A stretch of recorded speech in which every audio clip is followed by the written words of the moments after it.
Justice now. Obstruction Justice to now. justice.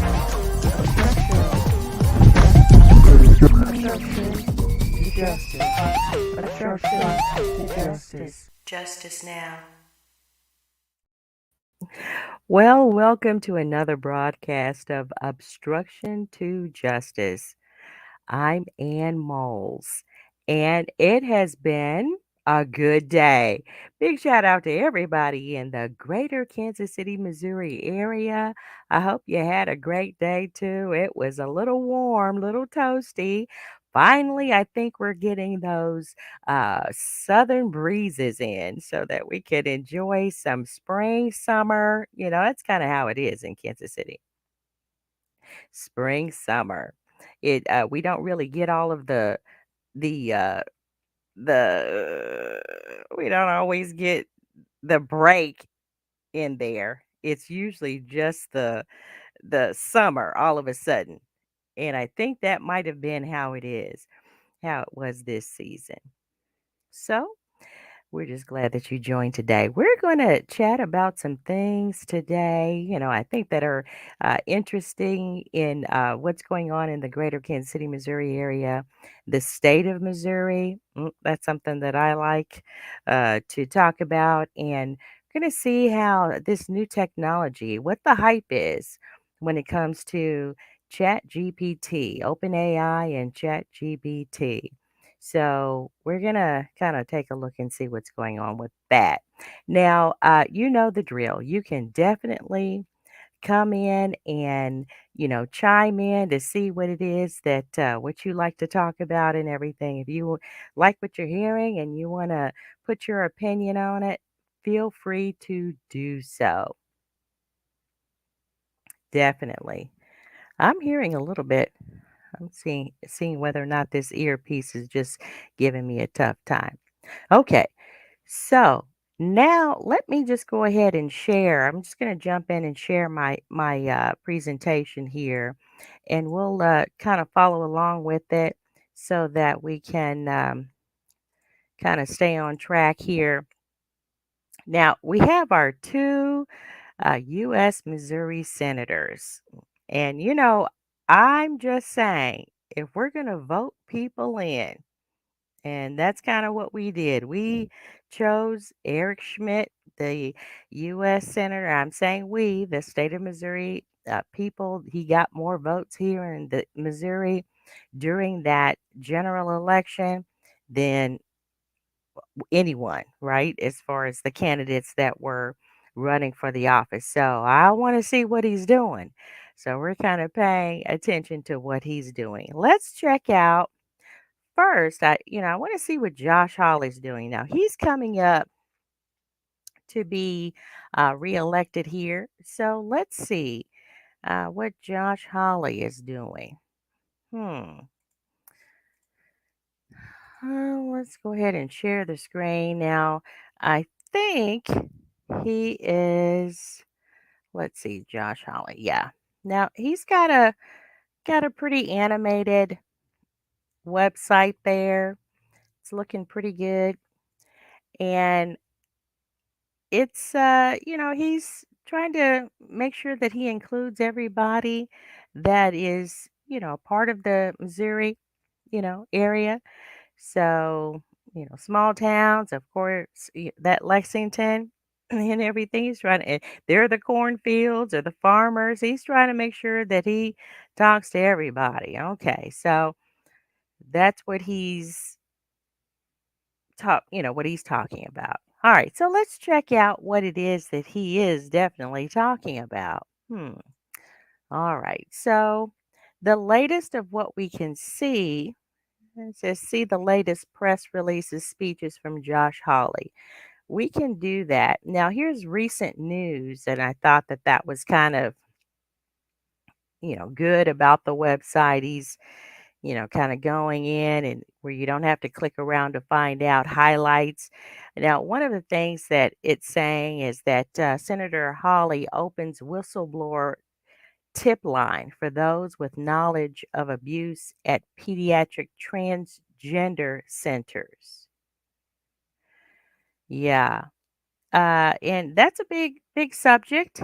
I think that what we're dealing with in this country when it comes to transgender and pediatric transgender in particular, young people going through the difficult time of trying to fit in or deal with their feelings, which are normal.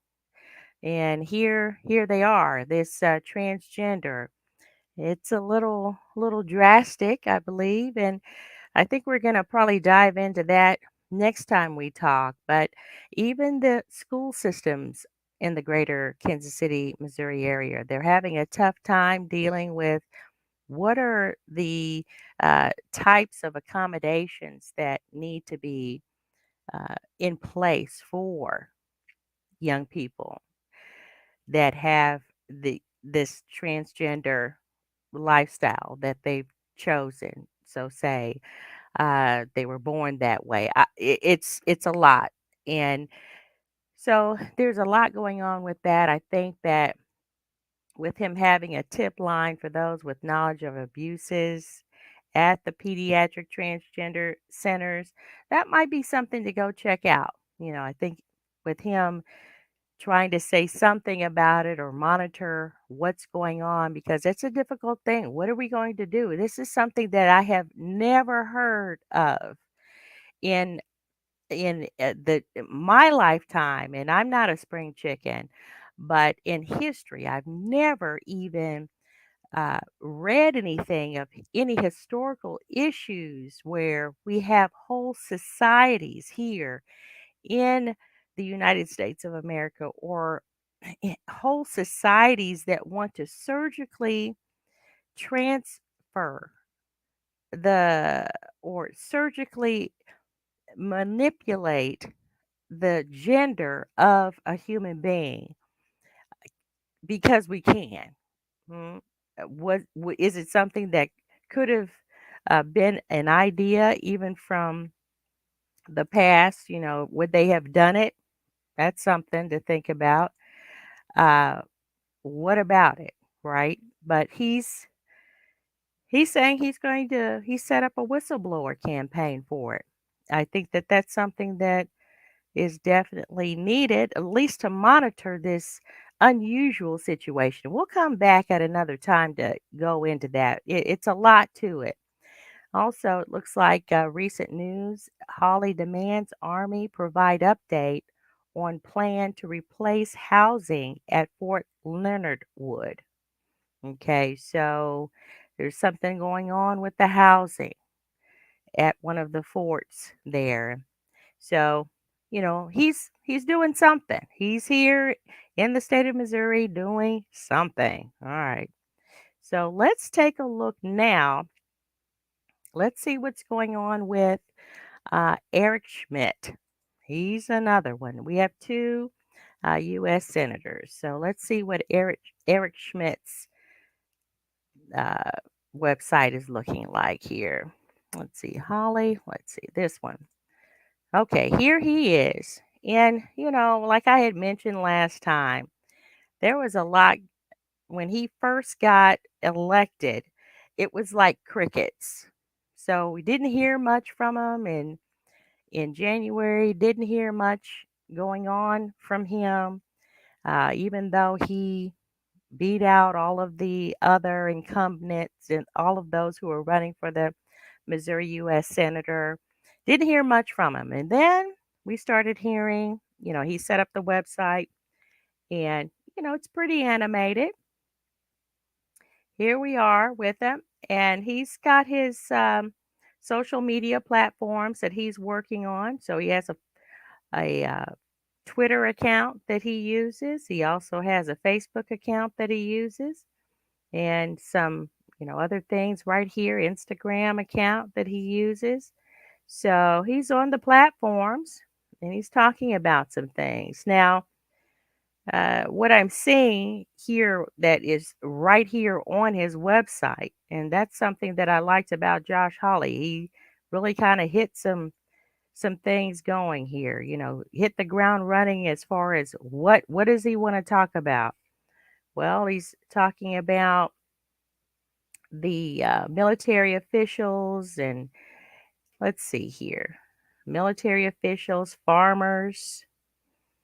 Okay, so Senator Schmidt's statement on Missouri military members who passed away in the helicopter accident, and that was he made a statement about it. Acknowledged that something happened, and that was something that I think is important to know. Well, let's see. We'll need to read it, see what he said about it, see if it's something that you agree with. And this is kind of what it's all about. We have these people that we vote for, we put them in place, and then we wonder, okay, well, we don't see them, we don't hear from them, and that's really an injustice, right? It's not a good thing. So when we do hear from them, when we do see them, I think that that is what we need to expect. Hear from them. Are they talking about relevant issues to what's important to you and your community? Are they doing something about it? Is it just lip service and then they're moving on? What can really be done? What are they voting for when it comes up to the House vote or the Senate vote? What are they voting for? So there's your senators. That's what's going on with them, Josh Hawley and Eric Schmidt. So you can go out there and check out on their website and see what's going on and do more. Do more. Now, let's go out here. We are, we had an election today. Yep. We had an election today, and I got busy this morning. I was wondering, I'm like, oh boy, we got busy this morning. And I'm going to go up to this first one here. Uh, so we talked about what are our U.S. Missouri senators doing. Did you vote today? Did you vote today? That's a question. Did you vote today? So if you voted, go ahead and post, I voted. Say, I voted. Or at least if you didn't vote, okay, why didn't you vote? I'm a big one on when it comes to voting because so many of us think that voting doesn't matter. Okay, we do see some injustice going on when it comes to the polls and the ballots and the people and the money who has money to come in and just do better than other candidates, and people put their houses and life savings up and go out here and run for these different positions, and they just they lose it because here someone with more money can come in and do better when it comes to the vote. Okay, well, it's just part of it, right? But it doesn't mean that we don't follow through with the process. Because once we follow through with the process, then that allows for us to at least have a voice. Even if the cards are dealt and things aren't right with it, at least we can use our voice and we can see that others are using their voice. So on the ballot, that's what I want to talk about. I want to see if I can check out what was on the ballot today that was interesting. Yeah, that was interesting. The let's see. Let's check out mm, let's check out the I might have closed it already. Let's see if I got it here. Yeah. Actually, yeah, I might have closed it. That what was on the ballot was about the 3% sales tax when it came to the marijuana, the recreational drug, okay? People using recreational drugs. What was it? Can what was it? Did you agree with it? Was it something that you voted for the increase of the sales tax? And why? You know, that's a good question. Why? Why did you vote for the 3% sales tax increase on adult recreational? Well, they say adult, right? They don't sell it to minors yet. Ooh, yeah. So, did you vote to increase for the increase of the sales tax? That's a good question. And with that, why? Right? Well, while we're waiting for your response, I actually voted yes, tax it. Mm, tax it. Now, I've talked to some others that said, no, don't tax it because we have enough taxes. Well, I don't agree with them even having passed the marijuana, the recreational drugs, for them to be legal. Those are, to me, marijuana and anything that distorts your physical ability. Those to me are carrier drugs. You can start out with that, but then you go on to the harder stuff because the marijuana is just not working out for you. You're not getting as high. The weed ain't as good. You know, the weed is bunk, right? So, you know, I think that made it legal so that they could tax it. Why make it legal and you're not going to make money off of it? The idea who was making money uh off the marijuana, the drug dealers, the weed man. Everybody running down the street with they rent money, food money, cash and turning in food stamps, working their job and the kid shoes money to go catch the weed man. I hate drugs. Let me just say, I hate drugs. It's known that Ann Moals hates drugs. Okay. Even pharmaceutical drugs, those so called legal. So now they made it legal and they put it on the ballot to see whether or not the public would agree on adding a 3% tax, sales tax. All right. Well, hey, tax it. If I have to pay tax for food, something that I need, have you seen the taxes have gone up? I've seen I paid something today. It's like, oh my goodness, it was a 9.7 tax, one tax, and then there was another tax on that same bill of six something. I, I probably should start bringing my receipts and showing you. You look at your own receipts. Those taxes are outrageous. Okay, well, some said, "Oh, well, I didn't vote for it. I voted no because we're being taxed too much." Well, let's be taxed on the right stuff. If you, I voted no that you pass it to make it legal. Yeah. So, all right. So Missourians wanted recreational drugs. Okay, you got it. It's legal now. Well, tax it. Yeah. So I voted yes. Yeah, I sure did. Okay, what's next on this thing? Let's talk about some technology. I want to talk technology. I'm a techie. It's technology is wow. It is what it is. But I wanted to take a look at some of this stuff here where we're looking at where there's a big oh, here it is. Did you vote today? Here's the slide here. Let me read it. It came out on the ballot. Question 1.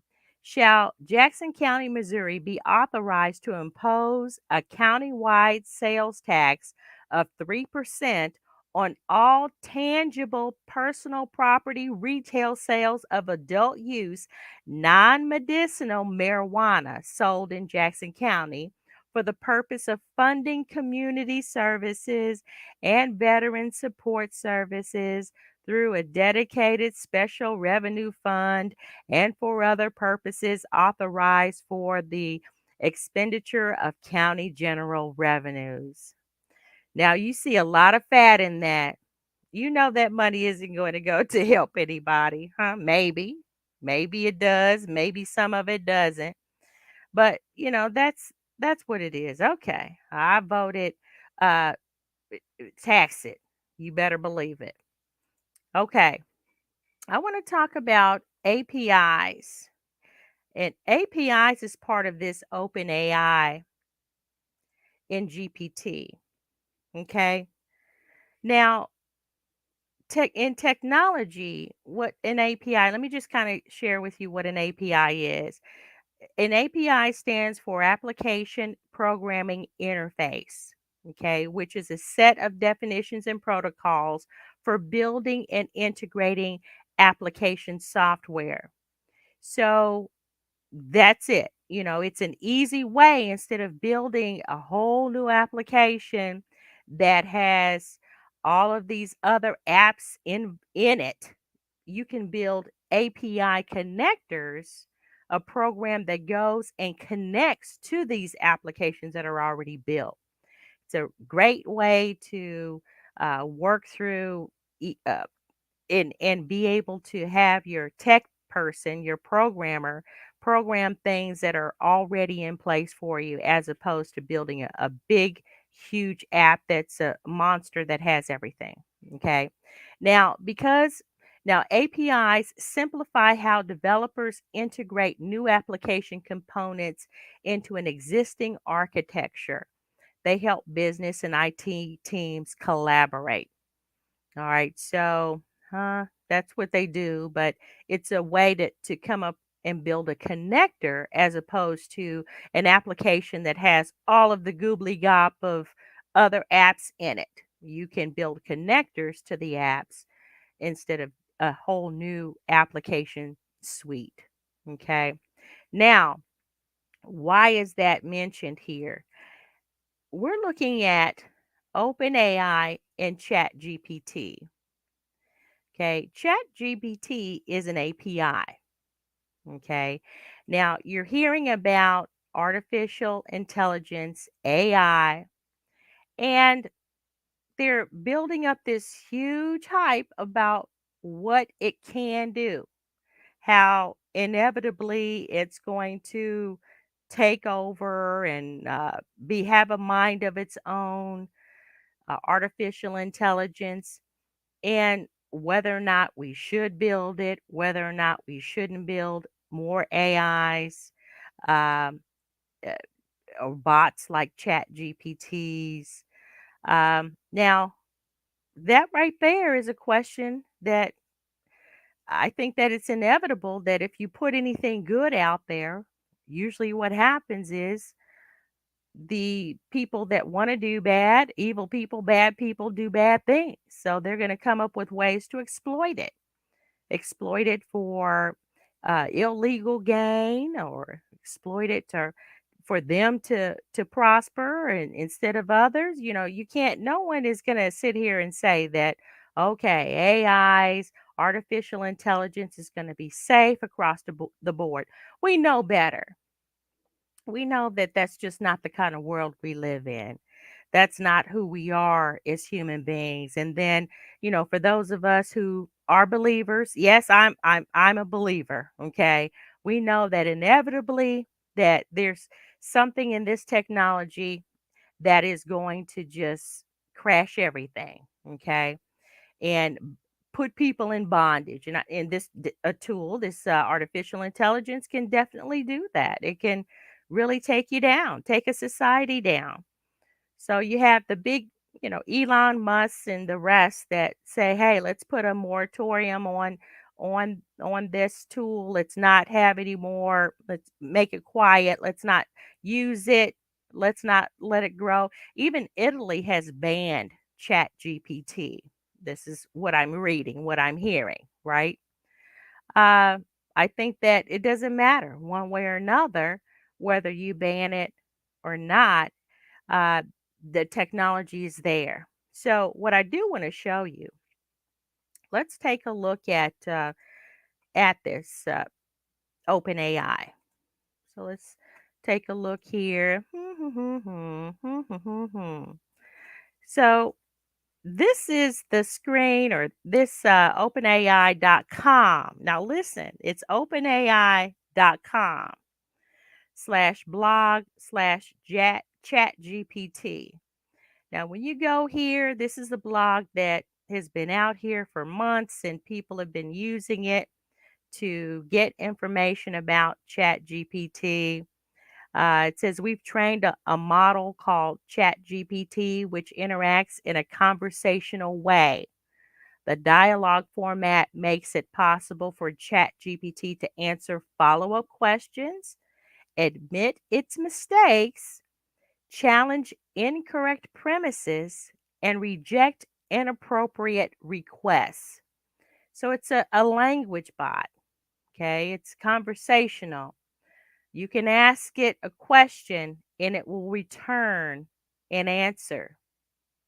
hmm Now, let's see. Don't we do that already? What is Google? We do a search. What do we call it? We call it Google it. Okay. Now, Google has a chat sort of interface type bot. And I'm going to show you Chat GPT here in a minute. Let's go ahead and take a look there. I'm going to stop sharing that.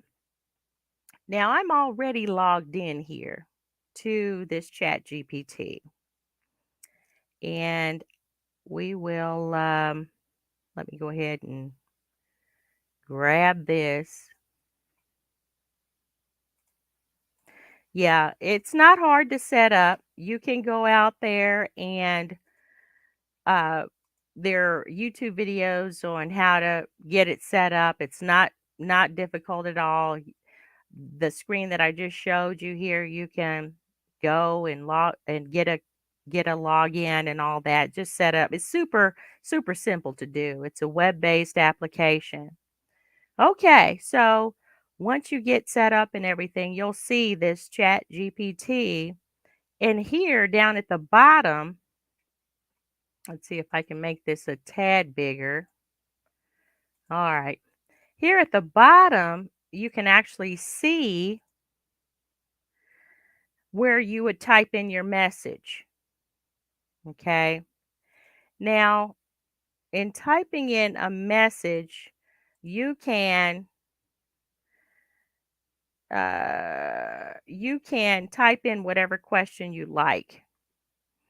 And here, I'm going to go ahead and I'm going to type in a question. Uh, I'm going to ask, what is a good apple pie recipe?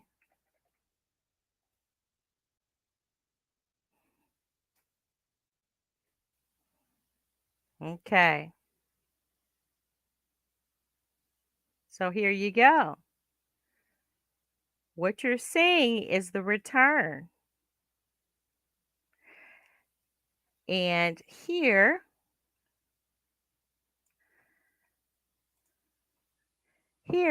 we can actually see where it returned. Here's our question, and it what is a good apple pie recipe? And it returned the answer. It typed it out for you in a pretty neat outline.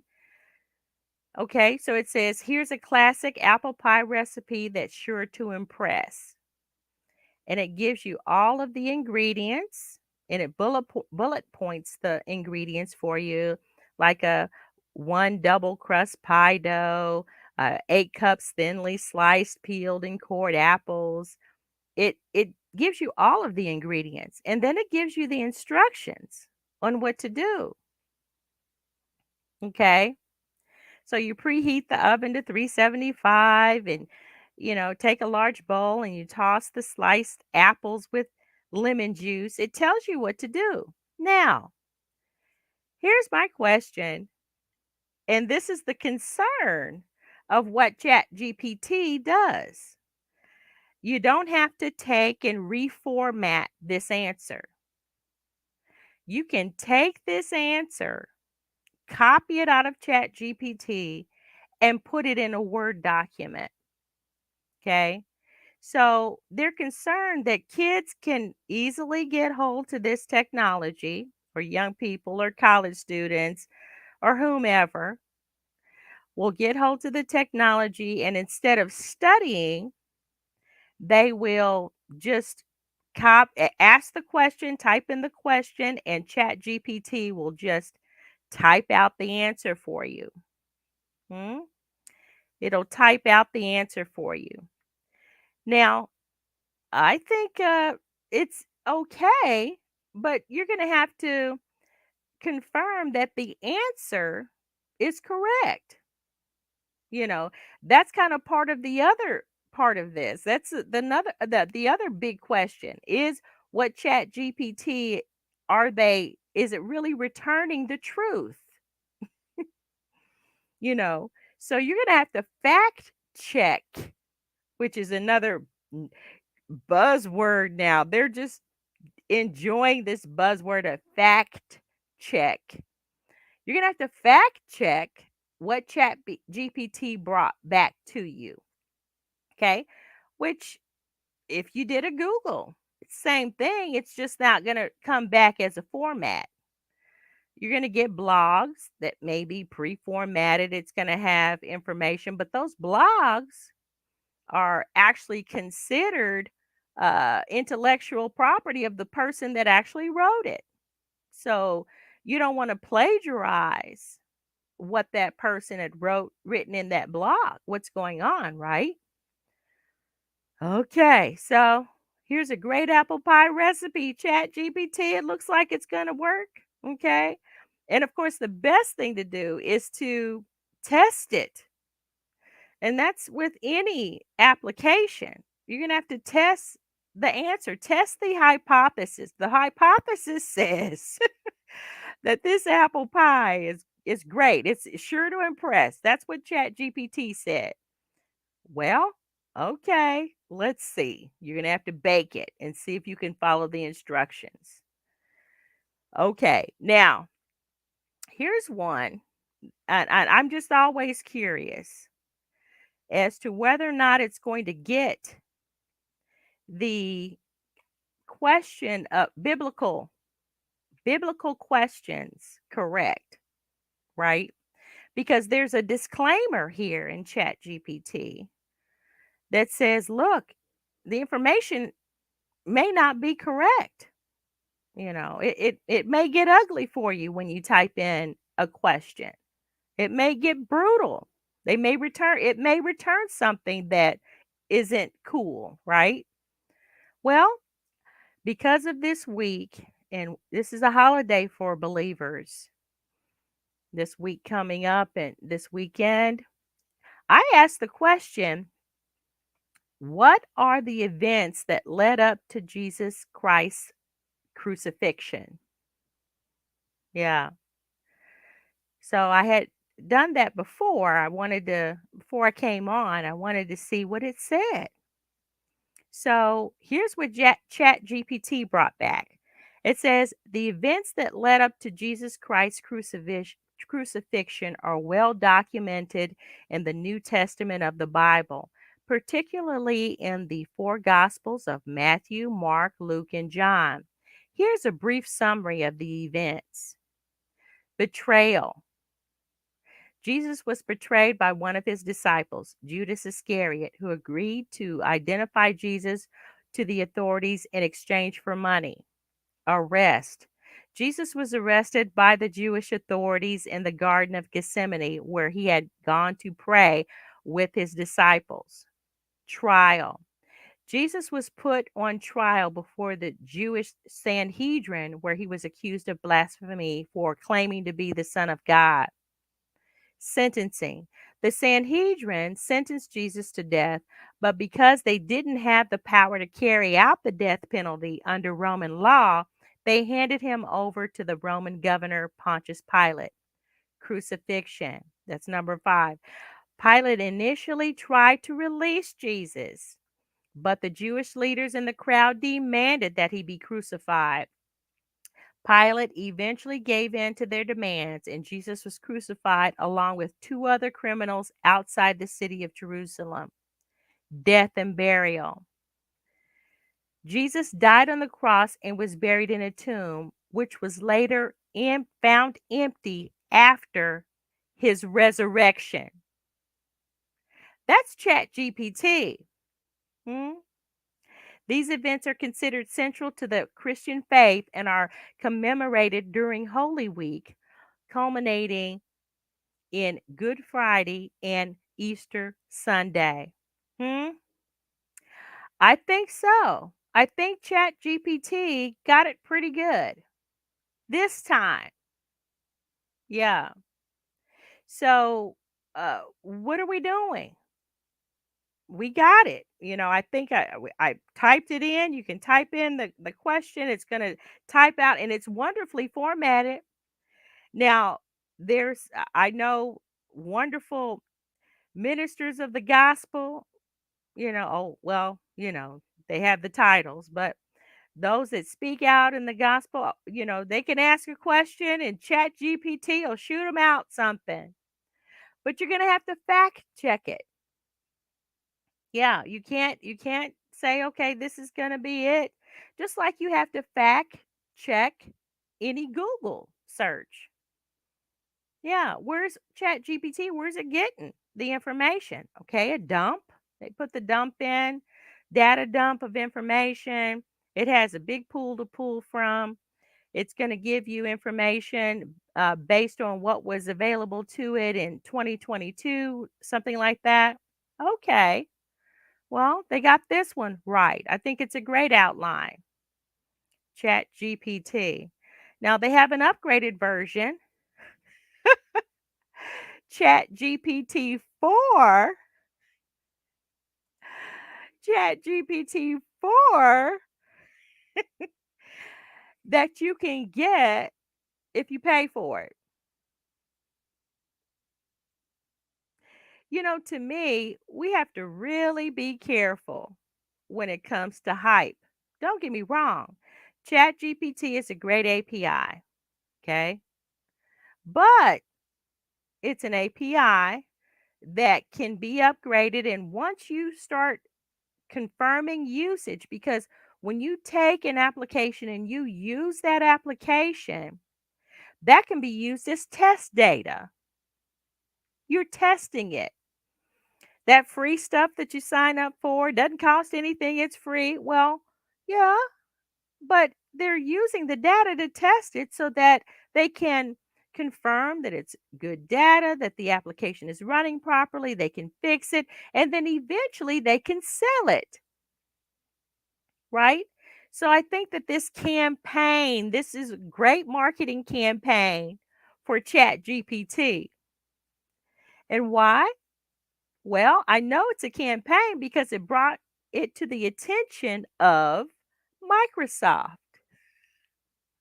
who bought it.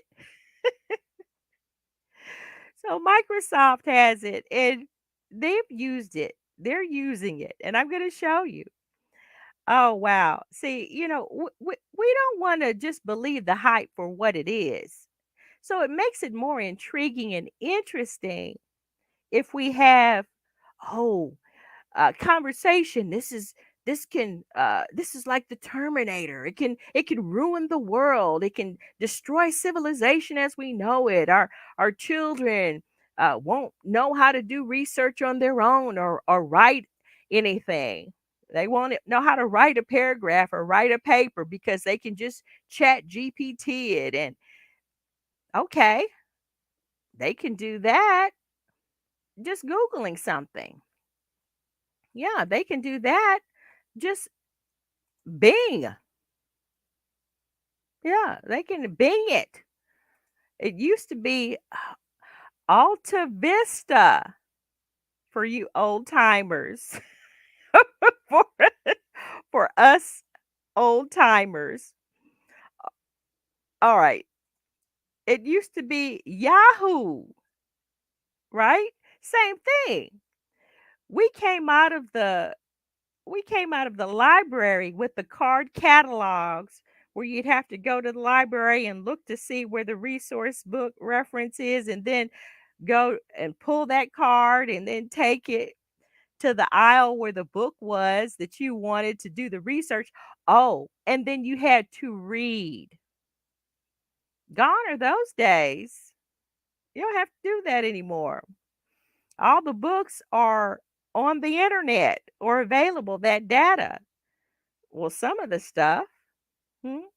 So the hype and the concern and the fear mongering that I believe that they're doing with this industry, it keeps people in the news, keeps people, what do you think? Well, that concern left way when, to me, in my opinion, it left once the computer age started, you know. And then you had to not only research it, but you had to go in and then type on a typewriter.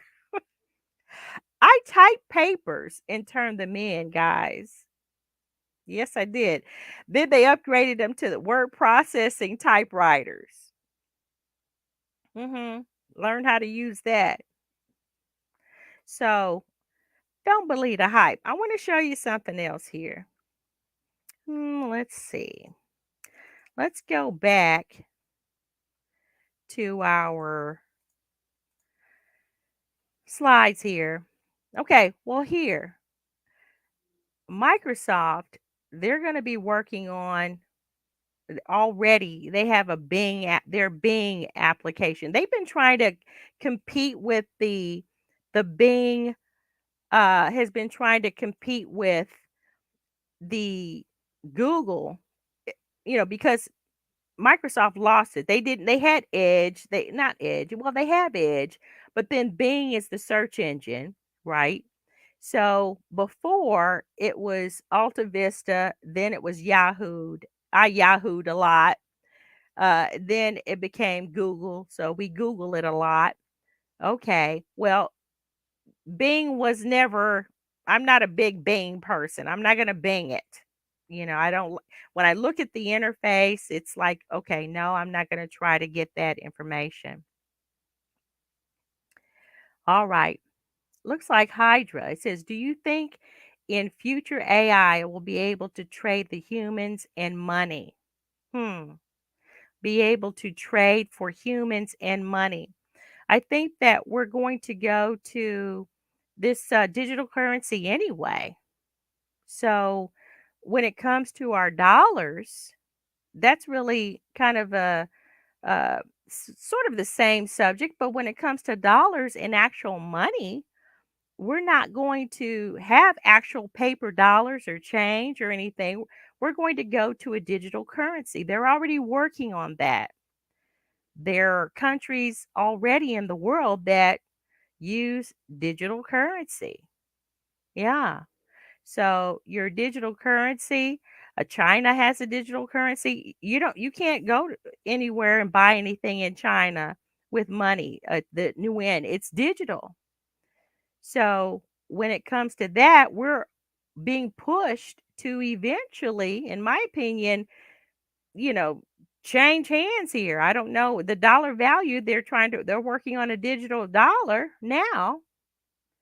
And then, are in the future, do you think in the future AI will be able to trade for humans and make money? So, artificial intelligence, I believe that yes, that the industry is headed in that direction to where we don't need to use our intellect because we proved that we don't really need to use our intellect and research.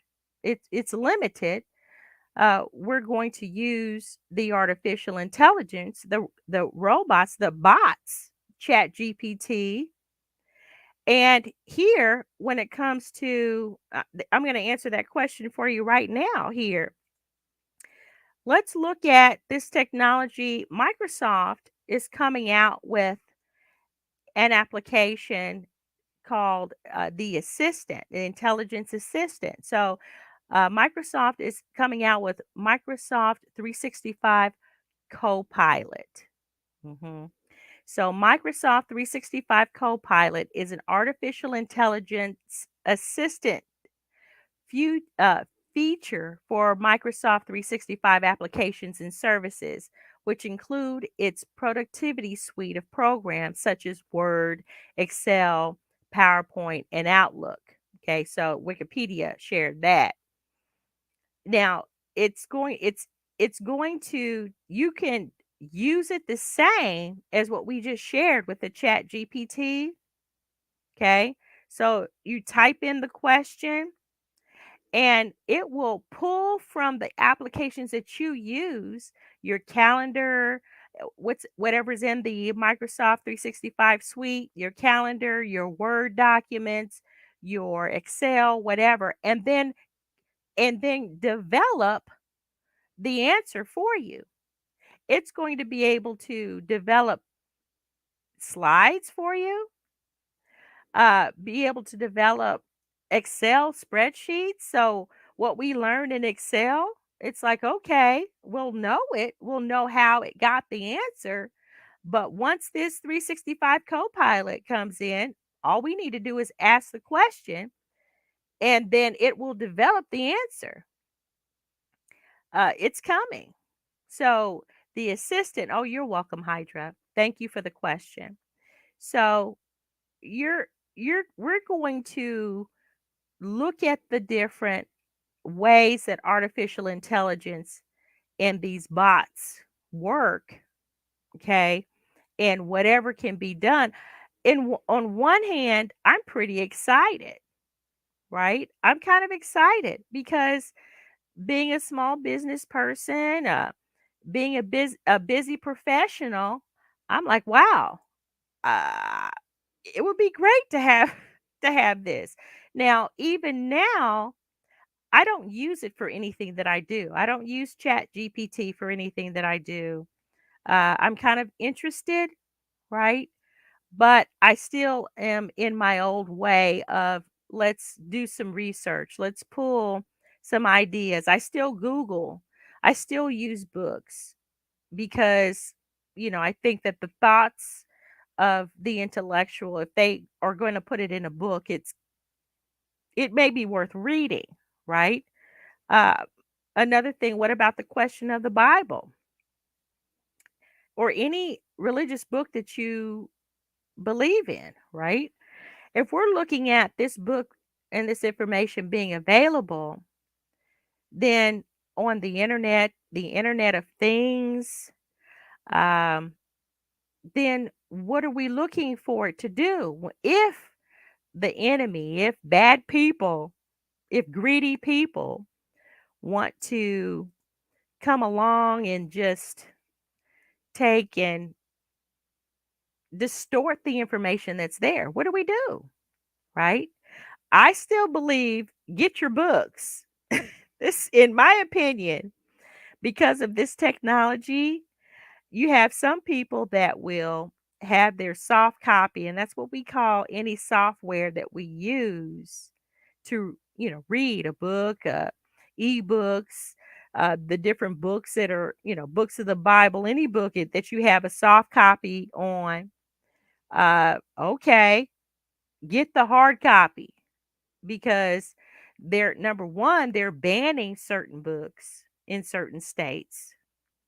And if they do allow for certain books, to me, in my opinion, if they're going to allow for certain books to be on the internet and available, if it's going to read it to you or whatever, they can distort the information. It just takes one click. They can put whatever in that database, that book. They can put in their own opinion. They didn't talk about that answer that Chat GPT came back when it came to the well, my question was, what are the events that led up to Jesus Christ's crucifixion? It answered the question, but of course, uh, it says that later it found the tomb was found empty. The tomb, which was later found empty after his resurrection. Now, they acknowledge that he rose from the dead, but that's always an issue when it comes to whether or not Christianity is right, whether or not Jesus was divine, right? They don't, they always argue that point. Okay, well, ChatGPT got it right now. And maybe your Bible that's listed online or whatever book that you use listed online has it correct. But what about later? If they're already trying to take and censor books, then you can censor it, take it out of the classroom, take it off the list of learning. All right. Well, censorship, how far will it go? And I believe it can go as far as the money people want it to go. All right. So I say get your books, buy them, take care of them, keep them in a safe place. Keep them in a safe place. Okay. Also, let's go ahead and I'm going to close this one out. But support Black businesses, woman owned businesses, small businesses. Support those businesses because your dollar is your vote for the people in your community. There are campaigns that I've heard of and I've been a part of by within your community. So buy local. You hear those different campaigns. Well, go ahead and buy them. I say support your local community as much as you can. And if you need a book, there is a book. I would contact emojabookstore.net for Afrocentric books. Okay. And if there's a book that they don't have, contact them and they can get it for you. They're on Amazon, but I would definitely check them out. Get your books, take care of them, hang out with them, because what you see written in on that page is probably going to be the truth of what's being said, right? Because with the technology, soft copies, they can make it say anything they want. Okay. All right. Well, it has been fun. It has been fun. We'll come back if the Lord says the same. And take care, and we'll see you next time.